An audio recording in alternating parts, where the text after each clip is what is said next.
माय बाई, कस काय झालं असं? काय नाही हो. कसं काय झालं काही समजलंच नाही. आता आयुष्य आहे, आयुष्यात तर अशा छोट्या मोठ्या गोष्टी तर चालतातच ना.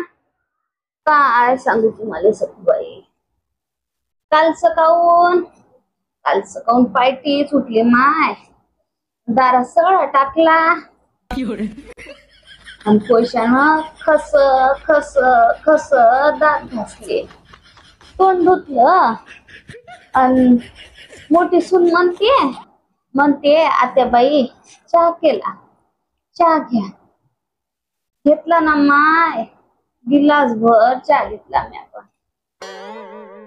चहा घेतला, म्हशीले चारा टाकला, चूल पेटवली आणि आंघोळीले पाणी तपवलं, आंघोळ केली. असं म्हणजे आंघोळ करताना पाय घसरून पडला वाटते. अव माय गोष्ट ऐकून तर घ्या माय. अरे रे रे रे रे रे, भरला हात ते माय. आ सयच हात ते. मग मी आंघोळ केली, देवपूजा केली आणि मग त्यांनी लाईना सुनीनं तुरीच्या सोल्याची भाजी केली आणि भाकरी केल्या. मले म्हणे आत्याबाई सोल्याची भाजी केली म्हणे, जेवण करून घ्या. म्याकानी तुरीच्या सोल्या संग 2 भाकरीचा काला चुरून चारून गुट्टू गुट्टू खाल्ला व माय. आणि तेवढ्यात कानी त्या लाईन्या नातानं संडास केली.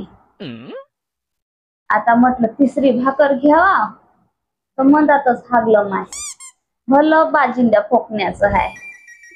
हागलं ना माय, ढर ढर ढर ढर हागलं व माय. राहिली माय, तिसरी भाकर खायची राहिली.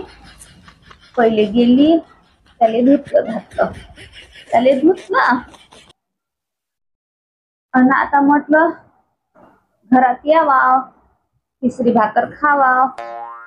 तर मग म्हटलं जातो घरात. तर त्या पोराचं कानी धुंगण धुतलं आणि त्यानं कानी उबाळ्यानं तिरा ओलेच पावलं कानी घरात आणले. त्याच्या मांग मांग मग मी आली माय. आता त्याच्या मांग मांग मी आली माया कानी त्या ओले पावलाय ना, त्याची फरशी झाली ओली बाई.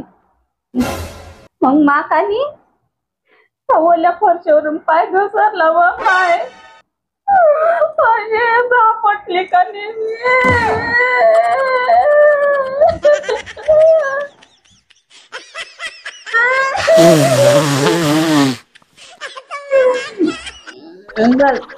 लागलं माय हाताले माया.